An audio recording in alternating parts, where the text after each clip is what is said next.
आदाब, नमस्कार। आप सभी का तहे दिल से इस्तकबाल है हमारे खास शो विमेंस आवर में, और मैं हूं आपकी होस्ट माहिरा गौहर।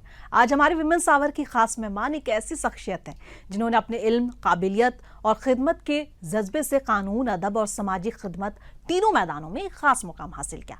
उर्मी अमारा कायनात साहिबा ने लगभग 10 बरस तक कंज्यूमर कोर्ट अमरोहा में बतौर जज इंसाफ की जिम्मेदारियां बाखूबी निभाई और आज डिस्ट्रिक्ट कोर्ट अमरोहा में बतौर अधिवक्ता अपनी पेशेवर खदमात अंजाम दे रही हैं।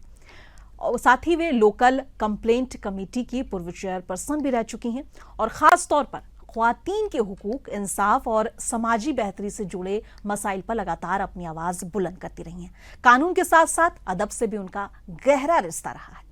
इनकी किताबें हम सफ़र हो या फिर गज़ल के फरिश्ते, फ़िक्र और एहसास की खूबसूरत तर्जुमा हैं। महिलाओं और समाज के लिए काम के लिए इन्हें विशिष्ट महिला पुरस्कार, face in the crowd, gold medal, Bharat सरकार का सर्टिफिकेट ऑफ मेरिट जैसे कह सकते हैं कि कई प्रतिष्ठित सम्मानों से इन्हें नवाजा जा चुका है। इनकी शख्सियत इस बात की जीती जागती मिसाल है कि जब इल्म, इंसाफ और इंसानियत एक साथ सफ़र करें तो वो समाज में उम्मीद और बदलाव की नई दास्तां लिख देते हैं। तो आइए तहे दिल से इस्तकबाल करते हैं हमारी आज की खास मेहमान उर्मी अमारा कायनात साहिबा का। बहुत बहुत शुक्रिया मैम। सबसे पहले तो अपने बारे में कुछ बताइए, अपने शिक्षा के बारे में कि कैसे आपने शुरुआत की, अपनी फैमिली के बारे में, एक जज का सफर गजल और शायर तक कैसे पहुंचा, और औरतों के लिए जो आपने काम किया है उसके बारे में। मैं आदाब पेश करती हूँ और सभी सुनने वालों को नमस्कार। मेरा ऐसा है कि मेरी एजुकेशन जो है वो मैं डिस्ट्रिक्ट नैनीताल को बिलोंग करती हूँ, होम टाउन है मेरा, और कुमायूं यूनिवर्सिटी नैनीताल से मैंने एमए इंग्लिश में किया है और एलएलबी आफ्टर मैरिज। मेरे इन लॉज अमरोहा में मेरी मैरिज हुई, तो अमरोहा अब तो अमरोहा ही है अपना शहर, तो वहाँ मैंने आफ्टर मैरिज बच्चे होने के बाद में मैंने एलएलबी किया और मेरे हस्बैंड ने इसमें मुझे बहुत कोऑपरेट किया आगे बढ़ने में मुझे, और सब आगे लाने के लिए, एजुकेशन मेरी कंप्लीट कराने के लिए बहुत मेरा हस्बैंड का योगदान रहा इसमें। और मैं काफ़ी टाइम, अब मुझे 20-25 साल हो गए हैं डिस्ट्रिक्ट अमरोहा में प्रैक्टिस करती हूँ। और जैसा आपने बताया अभी कि मैं कंज्यूमर कोर्ट में 10 इयर्स रही हूँ और एलसीसी की मैं चेयरपर्सन 6 इयर्स रही हूँ, 6 साल मैंने उसमें भी काम किया है। और बहुत सारी सोशल संस्थाओं से मैं जुड़ी हुई हूँ और महिलाओं के लिए काफ़ी अवेयरनेस कैंप हैं, जैसे हेल्थ कैंप हैं और भी तरह के जागरूकता कैंप होते हैं महिलाओं के शिक्षा के लिए और उनके काम के लिए, तो उसमें हमने काफ़ी काम किया है। तो उसके अवेयरनेस कैंप लगते रहते हैं, उसमें मैं जाती हूँ। और मैं हमेशा खुद की एनजीओज हैं या आप दूसरे एनजीओज के लिए भी काम करते हैं, और ये एनजीओज किस तरह से काम करता है? देखिए ऐसा खासकर है, महिलाओं के फील्ड हाँ, जी। मेरी भी एनजीओ है, काफ़ी 20-25 साल 25-30 साल पुरानी एनजीओ है, Faiz memorial educational and social welfare society, जिसके अंडर में हमारा एक स्कूल भी है। और इस एनजीओ के थ्रू भी हम काफ़ी अवेयरनेस कैंप लगाते हैं और कई एनजीओज़ हैं अमरोहा में जिनकी मैं मेंबर्स हूँ, और उनके थ्रू भी कोई कैंप लगते हैं। एक सरदार हमीदी मिशन है, वो बहुत अच्छा वहाँ काम करते हैं, तो उनके भी प्रोग्राम्स में मैं जाती हूँ और वो भी काफ़ी एक्टिव रहते हैं इस प्रोग्राम्स को लेके, महिलाओं के लिए और उनको आगे बढ़ाने के लिए, उनकी एजुकेशन के लिए, उनके हेल्थ के लिए और उनको फाइनेंशियली स्ट्रॉन्ग बनाने के लिए किस तरह से आगे आ सकती हैं, किस तरह से अपने सेल्फ डिपेंड हो सकती हैं। तो इसके लिए काफ़ी काम करते हैं हम लोग और काफ़ी अवेयरनेस कैंप लगाते हैं ताकि हमारी जो महिलाएं हैं वो किसी पर डिपेंड ना रहें और उनका एक्सप्लॉयटेशन ना हो। देखिए एजुकेशन जो है वो बहुत इम्पोर्टेंट है लेडीज़ के लिए। जब तक उन्हें अपने राइट्स के पता नहीं होगा, जब तक उन्हें अपने बारे में नहीं पता होगा कि हम किस तरह से आगे बढ़ सकते हैं, किसी की देखिए बैसाखी पर या किसी के हाथ पकड़कर या किसी के सहारे जो है कब तक चल सकते हैं, और फिर जो भी आपको सहारा देगा वो आपको एक्सप्लॉइट ज़रूर करेगा कभी ना कहीं, किसी ना किसी रूप में। तो इसलिए आपके लिए ज़रूरी है कि आप सेल्फ डिपेंड होकर काम करें। तो ये हम महिलाओं को समझाते हैं। और ख़ास तौर से देखिए मेरे जो लेक्चर होते हैं कस्तूरबा गांधी विद्यालय हैं जो जी। वो सिर्फ लड़कियों के लिए हैं, जी। उसमें भी मैं जाती हूँ लेक्चर देने, तो मैं उन्हें यही समझाती हूँ। मैं उनसे कहती हूँ कि आपको देखिए डॉक्टर बनना है, वकील बनना है, या पुलिस ऑफिसर बनना है, या किसी भी फील्ड में आपको जाना है, तो आपको खुद जो है अपनी सेफ्टी खुद करनी है। बिल्कुल। आप ये मत सोचिए कि आप अपने फादर का हाथ पकड़कर या अपने भाई का हाथ पकड़कर आप आगे बढ़ें। बिल्कुल मैम, जैसा कि आपने कहा कि एजुकेशन से चीज़ें सही होना स्टार्ट होती हैं, लेकिन अभी के दौर में क्या सिर्फ गर्ल्स को एजुकेट कर देना काफ़ी है? एजुकेशन के बाद आगे की जो मतलब आगे के जो कदम हैं, आगे के जो रास्ते हैं, उस पर कैसे किस तरह से काम किया जाए कि विमेन असल मायने में एम्पावर मिले उसे, और वो आगे चल के सिर्फ जॉब तक सीमित ना हो और कह सकते हैं एंटरप्रेन्योर बने, अपना बिजनेस खड़ा करे। ये बात आपने एजुकेशन के बाद कि सिर्फ डिग्री लेने से, सिर्फ डिग्री लेके घर में बैठ जाना, तो यहाँ कहाँ से सशक्तिकरण आया? है कि डिग्री लेकर भी आपको शादी करनी है, घर में बैठना, वही ये माइंडसेट हमें जो है वो चेंज करने की जरूरत है। तो फिर एक महिला जो कि नहीं पढ़ी लिखी है और एक पढ़ी लिखी है, फिर क्या फर्क रह गया? क्या जिंदगी सिर्फ शादी से पहले तक ही है? अगर आपके पास डिग्रीज हैं और आप वही काम कर रही हैं जो एक बिना पढ़ी लिखी महिला काम कर रही है, तो कोई फायदा नहीं ऐसे ना। शादी से पहले तक तो सिर्फ जिंदगी नहीं है। हाँ, देखिए इसके लिए बहुत कोशिश होती है सोसाइटी में चेंज आए, लेकिन वो चेंज नहीं आ रहा। ये देखा जा रहा है 10% चेंज है, 90% अभी भी नहीं है। मैं तो ऐसा मानती हूँ। तो इसके लिए देखिए हमारी जो लेडीज हैं ना, जो पढ़ लिख रही हैं, जो कुछ करना चाहती हैं, उन्हें खुद ही स्टेप लेने हैं, अपने स्ट्रांग बनना है, उन्हें सोसाइटी में अपने घर में बताना है कि हमें ये करना है आगे जाकर, और उनको इस कॉन्फिडेंस में लेकर काम करना है कि भाई हमें करना है। हमने जो एजुकेशन ली है इसलिए नहीं ली है कि हम घर में बैठ जाएं, हमने इसलिए ली है कि हम बाहर निकलें, सेल्फ डिपेंड हों, फैमिली की हेल्प करें, अपने हस्बैंड की हेल्प करें, फाइनेंशियली स्ट्रांग हों हम, ताकि किसी पर डिपेंड ना रहें। तो ये महिलाओं की खुद अपनी भी देखिए स्ट्रांग होने की ज़रूरत है सोसाइटी में। तो आपने एक चीज़ कही जिसको मैं पॉइंट आउट करना चाहूँगी कि महिलाओं को खुद से सोचना होगा कि हम अपने लिए आवाज़ उठाएं, अपनी फैमिली के लिए काम करें, अपने हस्बैंड के लिए जो कह सकते हैं कि उसके लिए काम मतलब उसका हेल्प करें, है ना, उसके साथ खड़े।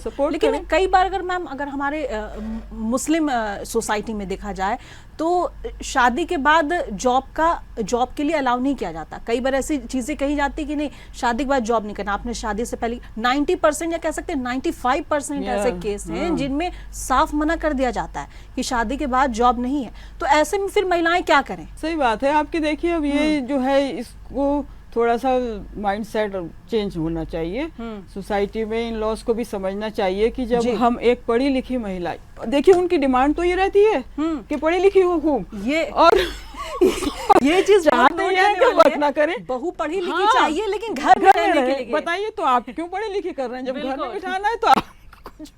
तो ये बात ये बहुत इम्पोर्टेंट पॉइंट है। देखिए ये बहुत इम्पोर्टेंट पॉइंट है। अगर इस बात को समझ लें सब लोग कि जब हम पढ़ी लिखी ला रहे हैं लड़की घर में अपने, तो भाई वो उसने क्यों पढ़ा लिखा है, इसलिए पढ़ाई लिखाई करी है उसने कि मुझे कुछ करना है, कुछ बनना है, बदलाव के लिए। भाई पढ़े लिखेगी आगे बढ़ेगी, दूसरी महिलाएं देखिए उससे मिलेगा, सोसाइटी में चेंज आएगा। इसलिए तो ऐसी तो चेंज आएगा। खासतौर से मुस्लिम हमारे समाज में जो है वो बहुत ज़रूरी है ये कि लोगों को, इन लॉज को स्पेशली ये सोचना चाहिए कि जब हम पढ़ी लिखी लड़की ला रहे हैं अपने घर में, तो भाई वो अगर कुछ करना चाहती है तो उसे करने दिया जाए। बिल्कुल है नहीं, तभी चेंज आ सकता है। मैम जैसे कि अभी एजुकेशन की बात चल रही, महिलाओं के एजुकेशन की बात चल रही है, तो एजुकेशन के फील्ड में अभी अगर इस वक्त की बात करें तो महिलाओं की स्थिति क्या है? क्या महिलाएं सच में शिक्षित हो रही हैं? देखिए अभी भी जो एक, क्योंकि आप लॉ से भी जुड़ी रही हैं, तो आप इस तरह के केसेस वगैरह भी देखती होंगी, आपको इस तरह से। हाँ बिल्कुल सही बात है। देखिए अभी एक रिपोर्ट आई है जिसमें अभी भी जो स्कूल छोड़ने की जो वो है वो लड़कियों की ज़्यादा परसेंटेज है लड़कों के मुकाबले। तो ये अभी भी है कि भाई पेरेंट्स भी ये सोचते हैं भाई इनकी तो शादी करनी है, जब तक पढ़ रही है। अगर मान लीजिए कोई रिश्ता आया, अगर वो लड़की पढ़ना भी चाह रही है तो छुड़वा के पहले शादी करेंगे। तो ये स्कूल छोड़ने का केस है, क्या अभी भी स्कूल तक में ही महिलाएं या लड़कियां पढ़ाई छोड़ दे रही हैं, या फिर स्कूल का एजुकेशन जो है वो कंप्लीट करके कॉलेज के बाद पढ़ाई छोड़ने का केस ज्यादा है, या फिर कह सकते हैं कि हायर एजुकेशन और ज्यादा मास्टर्स पीएचडी इन सब में महिलाओं की जो एजुकेशन की फील्ड है इसमें कितना आगे बढ़ी है, कितनी चेंजेस आगे आ रही हैं लड़कियां, ये देखा जा रहा है। आपने भी देखा होगा, देखिए कि लड़कियां हायर एजुकेशन में आ रही हैं और बहुत सारी नीट और यूपीएससी और ये सब क्वालिफाई कर रही हैं। इसमें मुस्लिम भी लड़कियां आ रही हैं। थोड़ा माइंड सेट तो माइंड चेंज हुआ है पेरेंट्स का भी कि हाँ हमें लड़कियों को पढ़ाना है, कुछ बनाना है।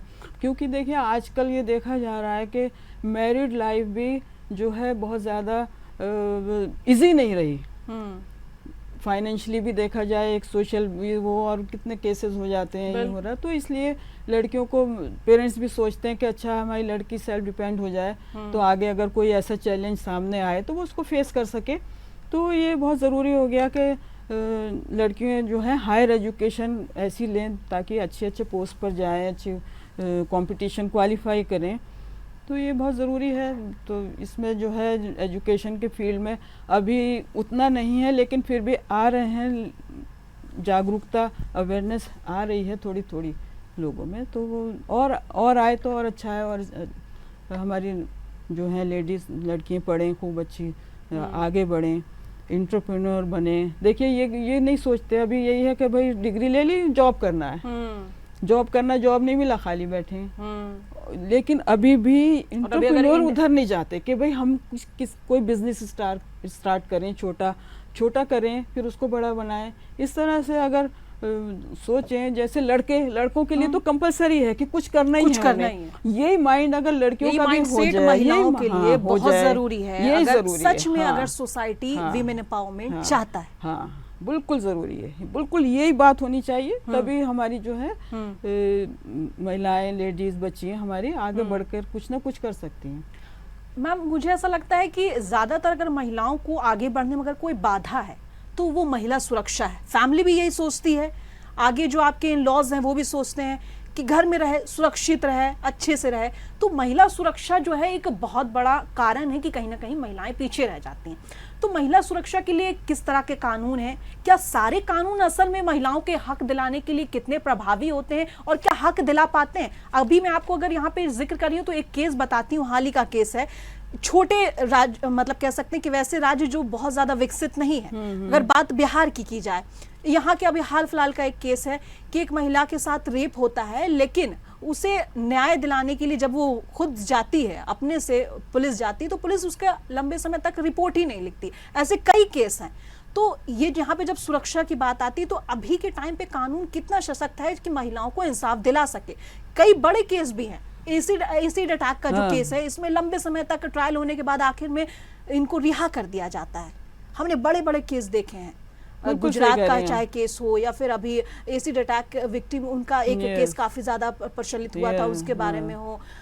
तो इन सब के बारे में क्या कहना चाहिए? कितना कानून कितना सशक्त है कि अभी भी महिलाओं को इंसाफ, कानून तो बन जाता है लेकिन कानून इतना सशक्त है कि महिलाओं को इंसाफ दिला सके? क्या सच में उनके हक के लिए कानून उन इंसाफ के तौर पर सामने आ सके, उन्हें हक मतलब अपना मिल पाता है, वो आवाज उठाती हैं? तो बिल्कुल सही कहा आपने, कानून तो है और बहुत सख्त कानून है।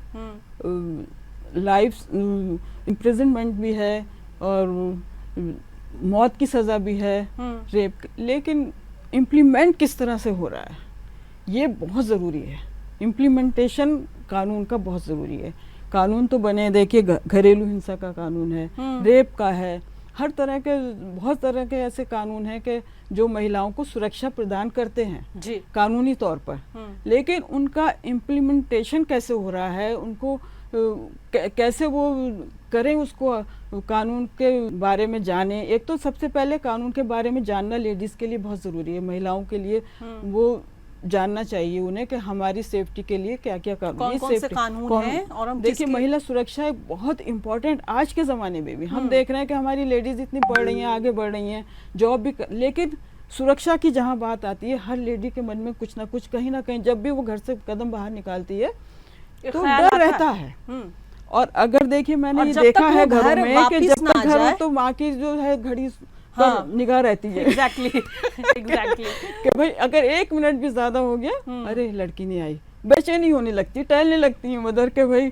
तो ये जो है ना महिला सुरक्षा, ये बहुत सेफ्टी बहुत ज़रूरी है। और आज भी देखिए बेटी पढ़ाओ बेटी बचाओ ये अभियान चला, लेकिन मुझे तो कुछ नज़र नहीं आता, क्योंकि आज भी रेप के केसेस कोई कम नहीं है, कुछ नहीं है।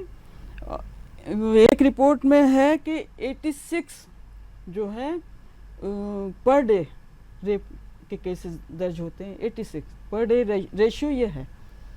तो आप समझ लीजिए कि उस पर कोई अंकुश तो लग नहीं रहा। कानून तो है लेकिन क्या अंकुश लग रहा, कुछ नहीं लग रहा। अभी भी डर है, हम भी बाहर निकलते हैं तो थोड़ा सा, हमारी बेटियां भी निकलती हैं तो हमारे मन में भी रहता है भाई टाइम से घर आ जाएं, क्यों नहीं आई अगर थोड़ी सी भी लेट होती। तो ये जो है बहुत ज़रूरी है, कानून का इम्प्लीमेंटेशन बहुत ज़रूरी है। इम्प्लीमेंटेशन के लिए क्या कदम सरकार को उठाने चाहिए, या खुद लोग इतना जागरूक हों कि उनको समझ में आना चाहिए, या फिर जो एडमिनिस्ट्रेशन है उसे सबसे ज़्यादा काम करने की ज़रूरत है? देखिए ये कहते हैं ना, जस्टिस डिले जस्टिस डिनाइड। तो ये डिले होता है ना, एक तो मतलब जो कानूनी प्रक्रिया है ना जी, वो बहुत लेंदी है।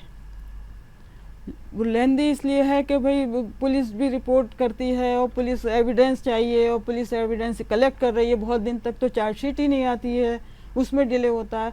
तो ये जो डिले होता है ना, इस वजह से जो जो ये होते हैं रेपिस्ट या जो कल्प्रिट होते हैं, वो उन्हें जो है इनकरेजमेंट मिलता है कि भाई क्या है, केस हो जाएगा, सालों खिंचेगा, उसके बाद क्या पता क्या होता है। देखिए एक बहुत मतलब सामने आया था केस कि रेप के बाद जो उस बच्ची की मैरिज हो गई, 15-20 साल मतलब केस चला, और उसके बाद उसके फेवर में जजमेंट आया तो उसके फादर ने जाके जज के सामने हाथ जोड़ लिए कि अब इस फाइल को बंद कर दीजिए, क्योंकि मेरी बेटी की शादी हो चुकी है, उसकी शादी टूट जाएगी अगर। बताइए कितना रोंगटे खड़े करने वाला ये केस आया था सामने। तो इतना लेट जब आता है तो क्या इसलिए कोई फर्क नहीं पड़ रहा कानून का, कोई डर नहीं कानून का लोगों में, इसीलिए डर नहीं है कि उन्हें पता है कि सालों चलेंगे और फिर बीच में बहुत सारे पॉलिटिक्स भी शुरू हो जाती है, बहुत सारे सोर्सेज लग जाते हैं लोग बचाने के लिए। तो ये सब होता है, तो इसलिए इस कानून का जो है डर लोगों में नहीं है ज़्यादा। वीमेन एम्पावरमेंट की बात चल रही है, तो वीमेन एम्पावरमेंट के लिए सरकार के कह सकते हैं कि कई स्कीम लाती रहती है, सरकार कई स्कीम लाती रहती है, लेकिन क्या असल में प्रभावी हैं? अब आपने महिलाओं के लिए बहुत काम किया है, तो आपके हिसाब से क्या कदम उठाने चाहिए जिससे सच में महिलाओं का विकास हो? देखिए वो ये सबसे पहले तो एम्पावरमेंट के लिए जो है महिलाओं को, एक तो देखिए जेंडर डिस्क्रिमिनेशन नहीं होना चाहिए किसी भी फील्ड में, चाहे एजुकेशन फील्ड हो, हेल्थ हो, या जॉब का हो, फाइनेंशियल कोई ऐसा सेटअप हो। तो जेंडर डिस्क्रिमिनेशन जब होता है, देखिए ये शुरू से मैंने आपको बताया स्टार्टिंग में भी कि जब पैदा होती है लड़की तभी से शुरू हो जाता है डिस्क्रिमिनेशन कि ये लड़की है, इसकी शादी करनी है, ये लड़का है, इसे डॉक्टर इंजीनियर बना रहा है। तो ये डिस्क्रिमिनेशन जब तक रहेगा तब तक जो है विमेन एम्पावरमेंट जो है वो बहुत मुश्किल है नहीं, हर फील्ड में चाहिए, ये एजुकेशन के फील्ड में हो चाहे। मैम सरकार जो स्कीम ला रही है, क्या ये महिलाओं तक पहुंच पाता है? सरकार की स्कीम्स हैं काफ़ी और पहुंच रही हैं, रिमोट एरियाज़ में तो पहुंचती हैं। जहां पर पढ़ी लिखी महिलाएं कम हैं तो वहाँ ये कुछ ग्रुप्स बनाकर करते हैं, वर्क काम कर रहे हैं और उसमें उनको इनकम भी हो रही है। कुछ इस तरह की स्कीम्स हैं। लेकिन जैसे अब सरकार कहती है कि भाई हमने उज्ज्वला में वो दे दिया सिलेंडर, तो उससे क्या एम्पावरमेंट हुआ? उससे तो कुछ भी नहीं हुआ, फ्री में सिलेंडर मिल गया, बस महिलाएं खुश हैं। तो ये कोई एम्पावरमेंट, ये छोटी छोटी बात, इंटरप्रेन्योर के क्षेत्र में भी महिलाओं के लिए काम करना चाहिए सरकार को, कि महिलाओं के लिए कुछ ऐसे बिजनेस छोटे छोटे स्कीम्स हैं। स्कीम्स है महिलाओं के लिए जीविका दीदी, इस तरह के जो है बाकी जगहों पर भी, बाकी स्टेट्स में भी आने चाहिए जिससे कि एक घरेलू महिला जो है वो एंटरप्रेन्योर के तौर पर उभरे। और ये इस पर मतलब सीरियसली वर्क करना चाहिए, खाली लेक्चर देने से, भाषण देने से या उससे नहीं होता काम। ये ग्रास रूट लेवल पर जब तक काम नहीं होंगे ये सब, तो तब तक ये जो है बातें बनाने से कोई फायदा नहीं है ना। मैम आम महिलाओं की बात चल रही है, राजनीति में भी महिलाओं को लेकर काफ़ी राजनीति भी होती है, रणनीति भी बनती है। अभी अभी इस वक्त अभी मॉनसून सत्र भी चल रहा है, अभी एक चर्चा बहुत ज़्यादा है 50% आरक्षण की जो बात चल रही है महिलाओं को देने के लिए। तो एक सवाल ये भी कि क्या महिलाओं को जो ये 50% आरक्षण मिल रहा है राजनीति में, पॉलिटिक्स में, क्या ये भी असली उस महिलाओं तक पहुंच पा रहा है जो कि सच में उनको मिलना चाहिए, जिनके सच में सशक्त होने से सोसाइटी सशक्त होगा और बाकी महिलाओं को आवाज़ मिलेगी और सच में ग्राउंड लेवल पर उन महिलाओं के लिए काम करेंगी जिन्हें ज़रूरत है?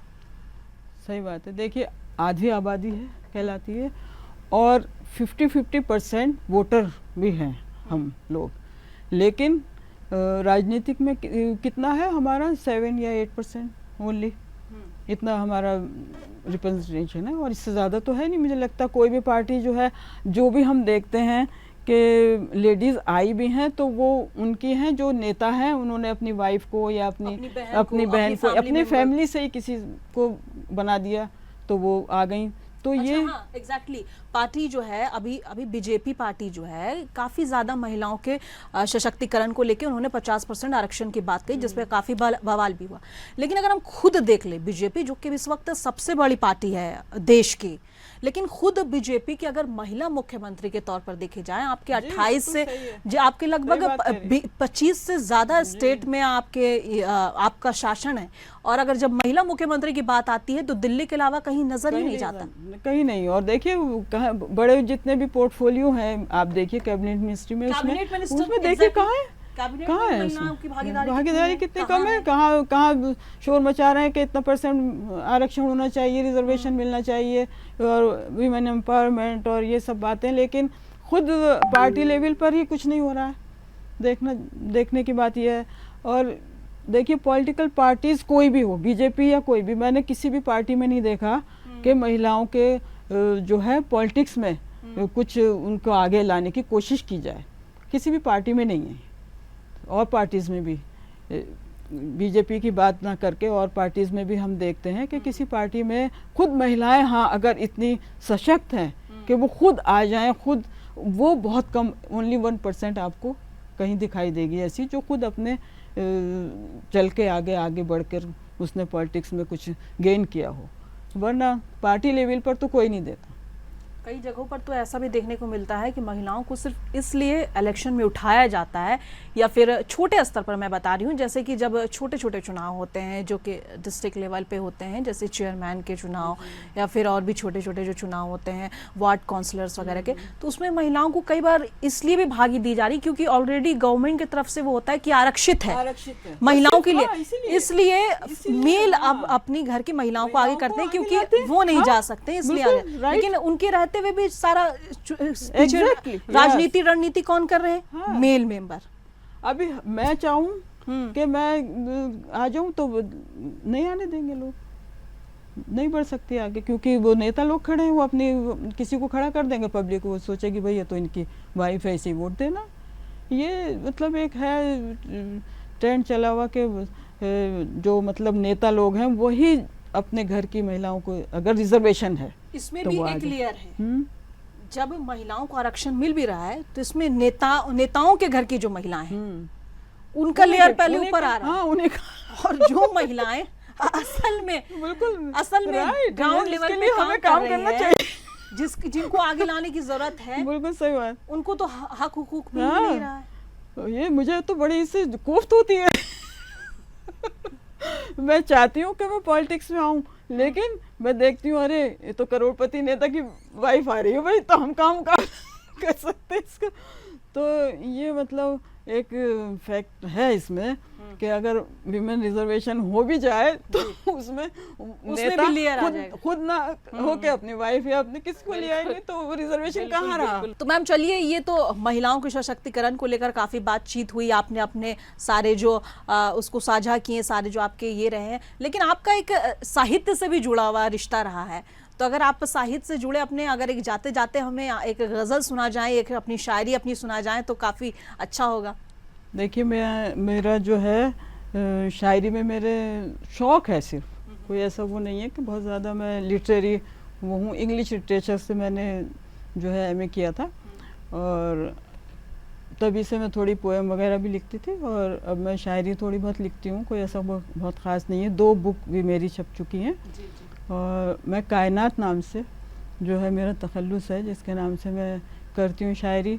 और मेरा FB पे पेज भी है जिस पे 40-50 के 1000 के लगभग मेरे फॉलोअर्स हैं। तो मैं एक गज़ल आपके सामने पेश करती हूँ। मोहब्बत की शम्मा जली हो फ़कत, मोहब्बत की शम्मा जली हो फ़कत, अंधेरा मिटे रोशनी हो फ़कत, अंधेरा मिटे रोशनी हो फ़कत। हूँ शामिल खुशी में गमी में सभी, हूँ शामिल खुशी में गमी में सभी, हमारी यही बंदगी हो फ़कत, हमारी यही बंदगी हो फ़कत। निगाहों से दिल में उतर जाओगे, निगाहों से दिल में उतर जाओगे, नज़र में अगर दिलबरी हो फ़कत, नज़र में अगर दिलबरी हो फ़कत। सुहाने जो सपने दिखाए हमें, सुहाने जो सपने दिखाए हमें, सनम ये नहीं दिल लगी हो फ़कत, सनम ये नहीं दिल लगी हो फ़कत। गज़ल में लिखा उसने था दर्द दिल, गज़ल में लिखा आखिरी शेर है गज़ल का, उसने था दर्द दिल, हमें यूं लगा शायरी हो फ़कत, हमें यूं लगा शायरी हो फ़कत। शुक्रिया, बहुत बहुत शानदार मैम, बहुत शुक्रिया आपका यहाँ आने के लिए, हमसे जुड़ने के लिए और इतनी अच्छी बातचीत के लिए। आज की इस खूबसूरत गुफ्तगू में हमने जाना कि महिलाओं की तरक्की सिर्फ उनके हुकूक की बात नहीं है, बल्कि एक मजबूत और कह सकते कि तरक्की पसंद समाज की बुनियाद है। तालीम से लेकर सियासत, कॉरपोरेट दुनिया से लेकर कानून और सुरक्षा तक, हर मैदान में महिलाओं की बढ़ती मौजूदगी उम्मीद की एक नई किरण है। साथ ही ये भी समझा कि अपने हुकूक और कानून अधिकारों की जानकारी हर महिलाओं के लिए कितनी ज़रूरी है। उर्मी अरमारा कायनात साहिबा, आपने अपने कीमती वक्त, इल्म और तजुर्बे से हमारी महफिल को रोशन किया, इसके लिए आपका तहे दिल से शुक्रिया। हम दिल की गहराइयों से आपके शुक्रगुजार हैं। इसी उम्मीद के साथ कि जागरूकता, बराबरी और एहतराम का ये सफ़र यूं ही जारी रहेगा। मैं माहिरा गौहर आपसे इजाज़त चाहूँगी और फिर मुलाकात होगी विमेंस आवर के एक नए एपिसोड में। आप बने रहें मुंसिफ टीवी के साथ।